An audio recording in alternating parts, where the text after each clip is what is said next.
I know I've been saying this for the last couple of weeks, months, wherever it is, but this is a game that is very, very important in regards of our top four, top five, top six, whatever, top four hopes, if you want to call it. But so this is the preview for Aston Villa versus Chelsea. Let's get into it.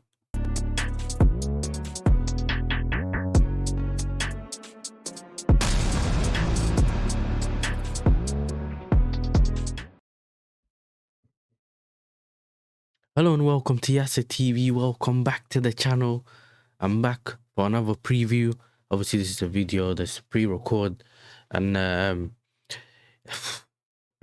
gonna do a few things in this video today. So the first thing is we'll do a recap of our last game, and then we'll go through some of the news, press conference stuff that the managers put out, or the quotes from the manager, and then we'll get into like a predicted lineup, look out head to head and stuff like that by Aston Villa, and then I'll give my score prediction, and then I'm gonna be out. Do you know what I'm saying? I'm gonna be out. I'm not gonna be.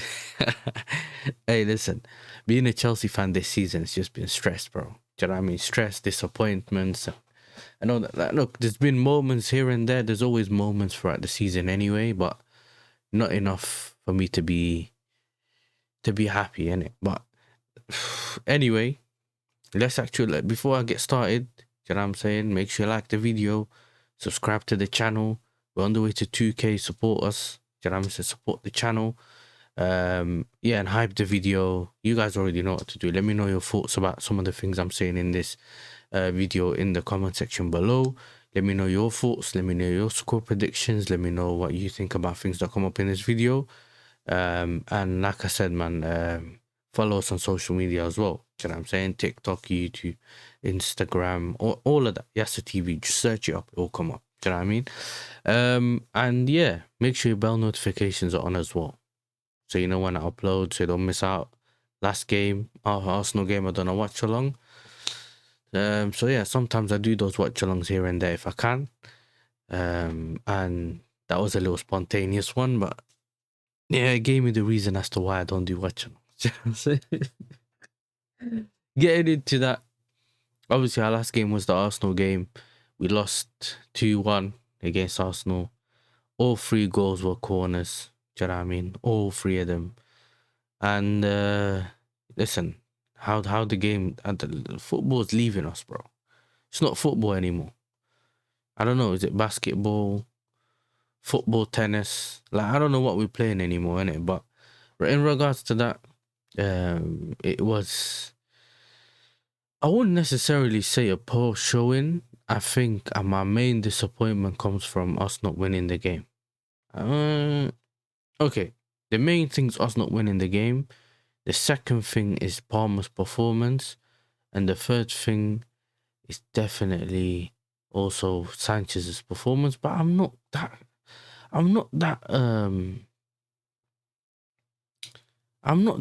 what's it called? I'm not that surprised about Sanchez's performance. I know he's turned the corner this season.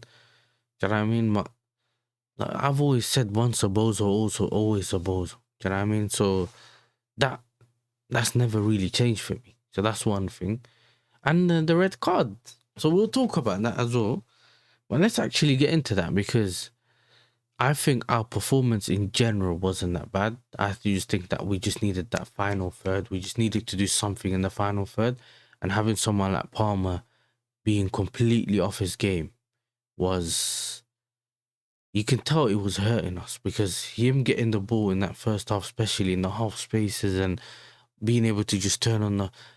I think there was a moment where Hato done really well, passed it through the lines to Palmer, and then instead of just turning and going into that space, he just passed it straight back to him. Like, there was so many moments where... And look, Palmer's just been awful, especially this game, bro. I thought maybe this is the game he'll have that feeling to rise. He looked like he didn't want to be there in the first place. And it didn't feel like one of those where, you know what we've seen before, where he's trying to do things, but he doesn't feel fit or he doesn't feel confident. It was none of that. It just felt like it just felt like someone kind of pulled him off his chair on purpose and said, "Today you're playing against Arsenal." And he was like, "I'm trying to let me sleep for a couple more hours." That's what it looked like. It didn't look like he wanted to be there at all. And yeah, that's disappointing, man. Do you know what I'm saying? I could hear the whole he's been injured and all that, but when it comes to this game, that's not what it felt like, man. It just felt like he just didn't want to be there. And that's very disappointing, man. Do you know what I mean? That's very disappointing. But the red cards. Now let's talk about the red cards. Because for me, the red cards. So Joey said something the other day on the watch along that it kind of connected some dots to me. So let me explain. So my thing's always been that if you really think about this, we don't always get decisions for us. So before anyone starts to panic or starts to get rattled in the video, you know what I'm saying? Take a couple of breaths. If you're a Chelsea fan, you already know what I'm talking about. If you go back to my watch-alongs, well, this specific watch-along, you'll see that we kept saying, this is a foul, this is a foul, this is a foul. What's going on here? Why can he continue? We don't seem to be, and Joey said, we can't seem to be as physical or match the opposition's physicality most of the time. Because when we do it, we get either carded for it or it's a foul against us. And that game kind of epitomized that. As much as I see Arsenal fans crying about, oh, it was a couple of counters here and there, we could have been given 2 penalties, bro. So I don't want to hear anything about this and that. Let's go back more now. Fleming. Anyone remembers Fleming, the brother that scored against us against Burnley, the header last minute? He was the guy that was, from the beginning of the game, he was hacking, he was dragging Caicedo, then he kicked him, then he was doing this. He should have been off time ago in that game. He should have got a red card time ago. He shouldn't even be able to score the goal he scored at the end. But somehow he was still on the pitch and he managed to score the goal. So when we kind of return what the oppositions do to us, or if we match energies, or even start to complain to the managers or to the referee saying, yo, how are you not giving yellows for that? Or why are you not doing this? Or why are you not doing that? The players are getting yellows. Now, I'm not making excuses for them because I kind of feel like moaning at the ref doesn't always get you. It doesn't help anyway. So like, just play your game, innit? And when you're getting as much yellows or reds as we are, I don't want to hear it no more. Do you know what I'm saying? It's becoming too much. But I think with a mixture of it being like a young squad and all that, I feel like essentially they're lashing out to the refs. This is why we have a lot of dissent stuff, like the dissent things, where they go and shout at the ref and that, whatever. But I genuinely believe, yeah, as much as people been like acting like, oh, this player's stupid, that player's stupid. If you go back to my watch-alongs, I didn't even know Pedro Neto got a first yellow. Now, we didn't see I didn't see it. Joey didn't see it. The chat didn't see it. It's only when people went back, they kind of was like, oh, he gave him a yellow there or something. But then I'm pretty sure I saw a clip going around that Pedro Neto didn't even know he got a yellow. Like, he didn't see the ref put out the yellow card or something like that. If that's the case, then I don't think it's deep. How are you getting a yellow anyway in a derby game? For dissent. When Hincapi kicked the ball away, but he never got a yellow. Like, I'm not trying to make excuses. I know that there's inconsistencies in it. But when you get to this part of the season, yeah, you could be ruining games by some of these decisions. You could be deciding games by some of these decisions. So you got to make sure you're on point. Of course, referees are not going to be on point. I've always said this, yeah. Refs without VAR is like the new, like the Gen Zs that are doing driving lessons and they have reverse cameras in the cars now. Do you know what I mean? And you put them in a, you know what I'm saying, like a 1998 Civic with no reverse camera, and they don't know how to reverse because they rely so much on the camera. That's when you get games like the Carabao Cup games, you know what I mean? Like when that referee what was the Aston Villa Newcastle game, and he didn't see the handball. in the box. Oh, now, if only we had VAR. They got VAR now, they don't check it. But I think, going back to the red card thing, that's something that has to be sorted out. I've seen people talk about fining them. I think that's all too much. And I'm going to it's going to link to what I'm going to say later on. Bench them, brothers, bro. Bench them. But either way, lost the game. Do you know what I mean? And now got a big important game against Villa. So we definitely need to make sure. This is essentially, I read this on Twitter, yeah. This is essentially like the Fulham away game last season when Pedro Neto and Tyreek George saved us, yeah. This is essentially that game. So we got to be on point. We got to be on point in this game. We lose this game, it's going to be crazy. But before I get into any of that, let me screen share my monitor. But let's get into one positive thing. João Pedro has been voted our fans as February's Player of the Month. I think it's greatly deserved, in my opinion. You know what I'm saying? He's been someone who's stepped up.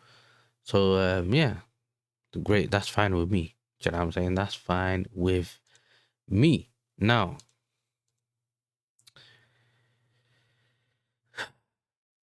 Chalobah has said that we have to look at ourselves because we've been undone by 2 set plays. We work a lot on set pieces, both defensively and offensively, and we know how strong Arsenal are at them.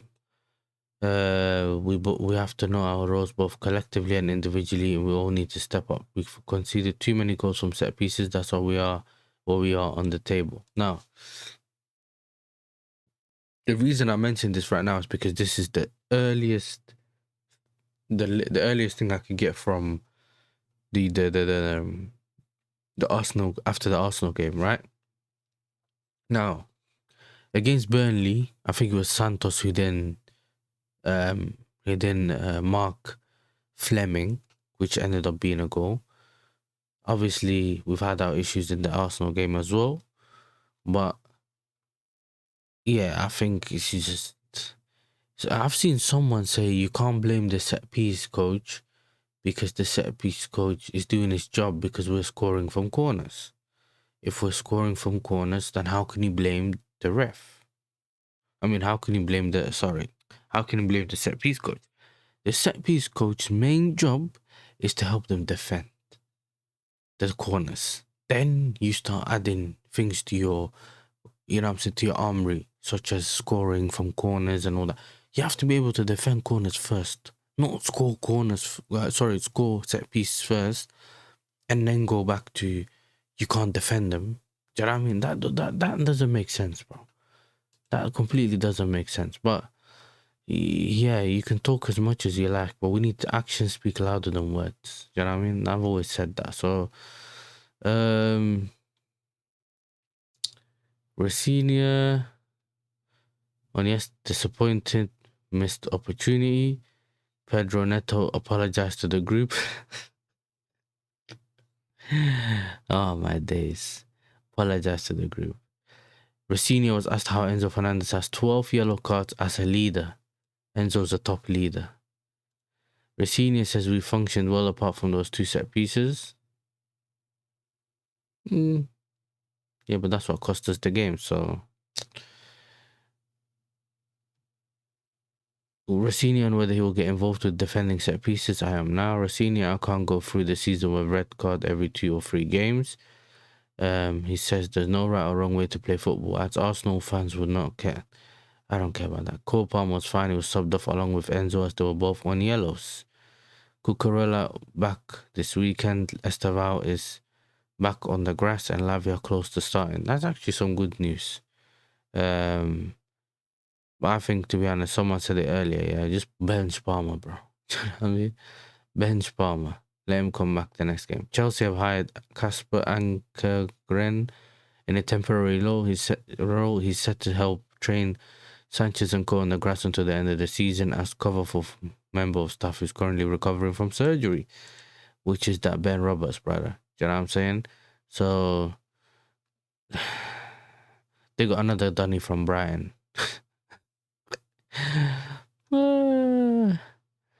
Anyway, Yeah, see, this is what I meant. Wednesday's genuinely massive this season, massive similarities to Fulham. I think the club just needs Champions League football. Do you know what I mean? But I'm not going to be looking at it as the aim of the season and stuff like that, like I was last season. Do you know what I mean? Um,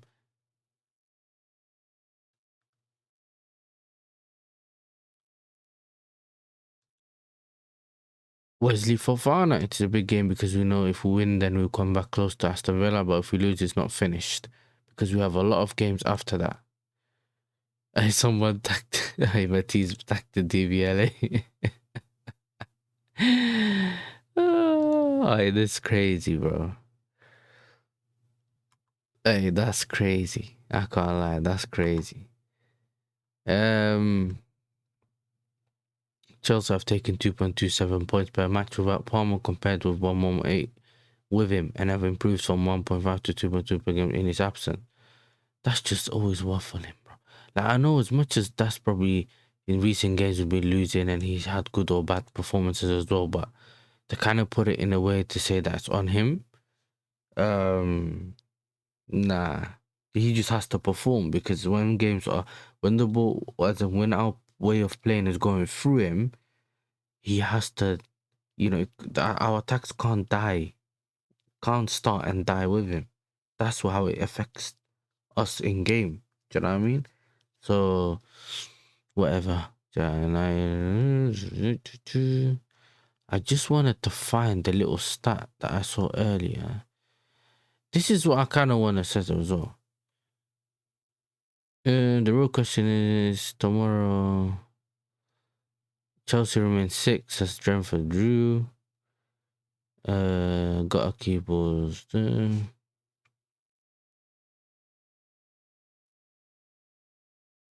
Liam Racina says 4.9 is knocking on the door to start against Aston Villa because of the application and attitude shown by the winger day to day. You know what this is for me, yeah? He's preparing us in a way to accept him for him playing tomorrow. We all knew he was going to be playing tomorrow, yeah, because Pedro Neto got sent off. So, you don't need to start. You don't need to start making us feel bad and that. We don't care. Rafinha, Ghana is a top player.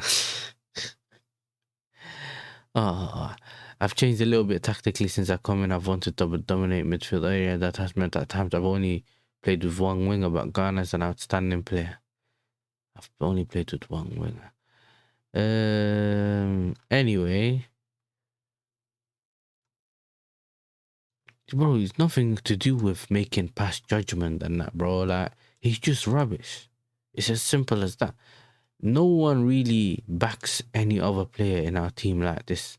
They don't say the same about Delap. They don't say the same about Gittins. They don't say the same about any of the other players. But when it's certain players, yeah, look, people are too quick to judge without knowing what's going through someone. Yeah, but they don't give the same. He invested his stocks, yeah, into this brother, yeah. That's the only reason he's backing him so much. This is my point. If it was the lap, he's not good enough. Or if it's Gittins, he's not good enough. But this guy, some waffle, innit? Do you know what I'm saying? He runs a lot. That's why they rate him. He runs a lot. He can run him behind. Either way, here you go.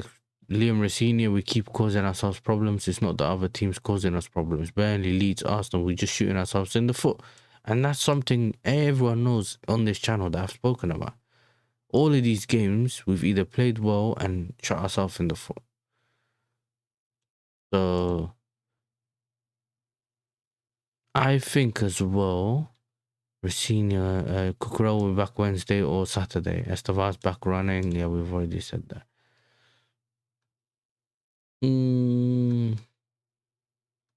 I wanted to go through. Okay, this is what I wanted to show you guys. So, if Chelsea win tomorrow, 3 points behind Villa. If we draw, 6 points behind Villa. If we lose, 9 points behind Villa. This is what I was trying to say about the importance of this game. So, apparently Rosenior called a meeting On Monday, they sent a message to his players on ill discipline. Rosenior felt like it was about time it needed to be addressed. They spoke as a group. Now, this is my thing, yeah. I've heard stuff about finding them and that. I just think it's weak-minded, bro.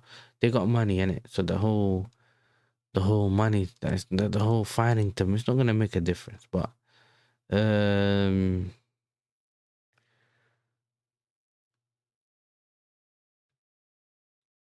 so let's actually do some head-to-head. Let's go and see our head-to-head. So, stats.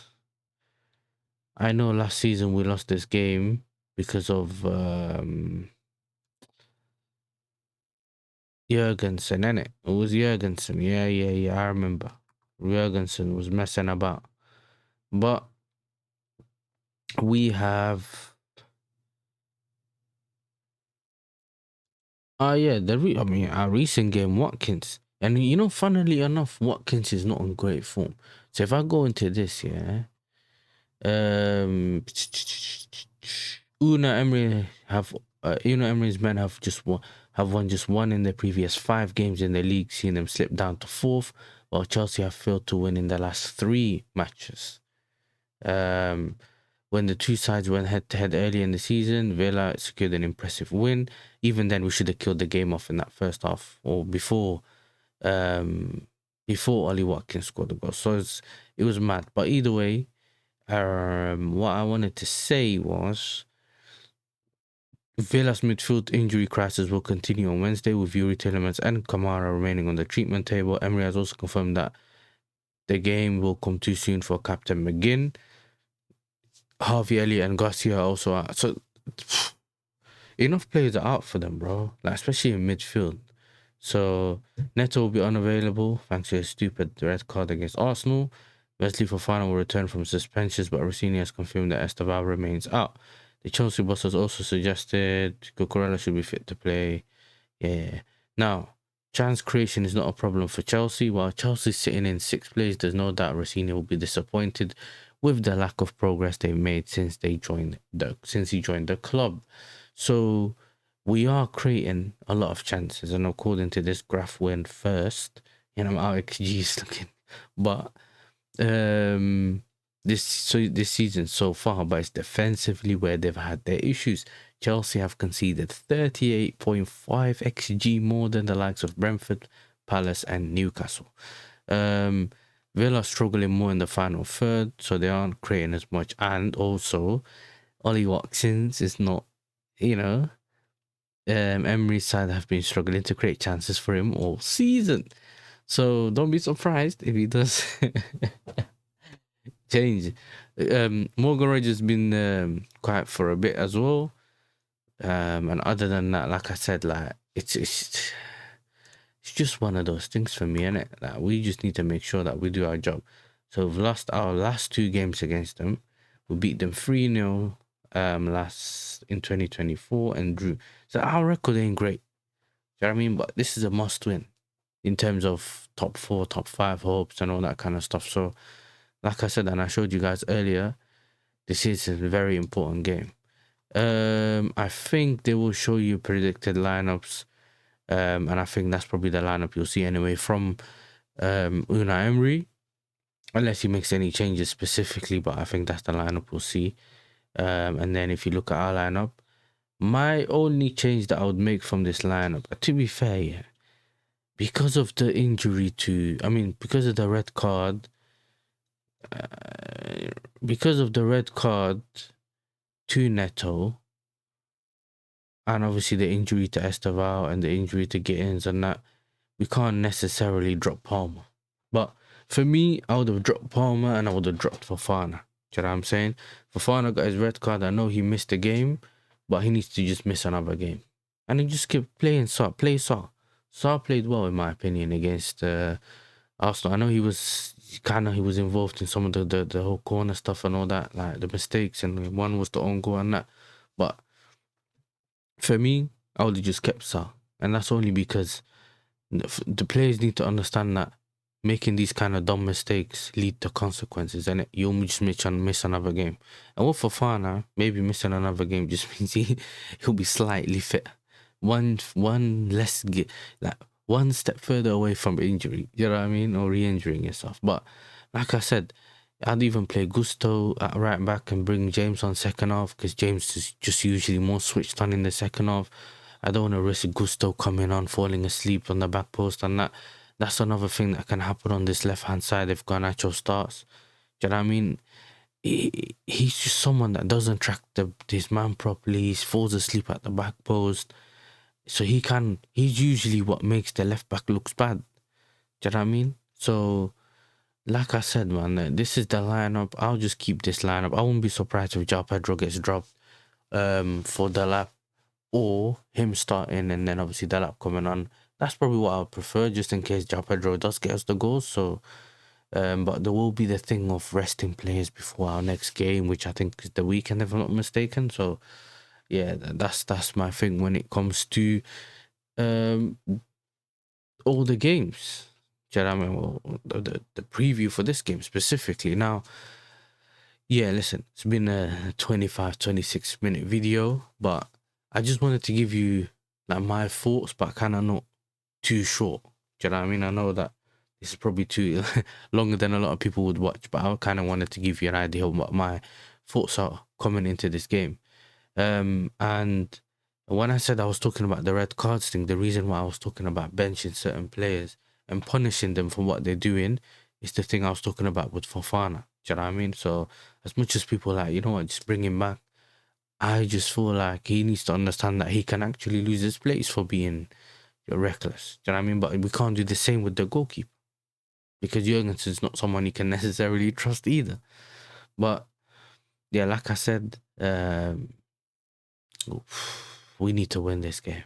Do you know what I mean? Villa Park's not an easy place, but if Wolves can get a win, and do you know what I mean? Even though Wolves got a win away, but if Wolves can beat Villa, we should be able to beat Villa, bro. It's as simple as that. For me, it's as simple as that. I don't care about any excuses and all that. Go there. It's an important game. The team's messed up in 3 games in a row. Go and make it right and start making it win. How many times have I made a stream or video or something saying back to winning ways?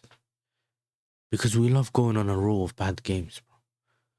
And what makes the season more disappointing is that we've either shot ourselves in our own foot or played well and then just messed the game up ourselves. That's all we do, bro. So I'm not happy, like I said, but let's just go and win this game. And I just want to see some like good performances and that. Do you know what I'm saying? That's all I really care about at this moment in time. But like I said, make sure you're liking and subscribing. Hype the video. Big up if you reached all the way to the end. You'll see some videos up here, playlists. Make sure you have a look at, I think the Football for Enemies playlist will be up here. And then on this side, you'd have 1 or 2 of my latest videos. So yeah, make sure you check them out. Like I said, hype the video, like the video, share the video, all that kind of stuff. And I'm out. Oh, score prediction. 2-1. 2-1 Chelsea. I mean, how can I leave without doing the score prediction? Do you know what I mean? Now I'm going to get cooked in the comment section. But like I said, big up to everyone for supporting the channel. Anyone that supported the channel, I want to show you thank you. You know what I'm saying? Appreciate every single one of you. Keep supporting the channel. Keep watching the videos, lives, subscribe, all that kind of stuff. And yeah, I'm out.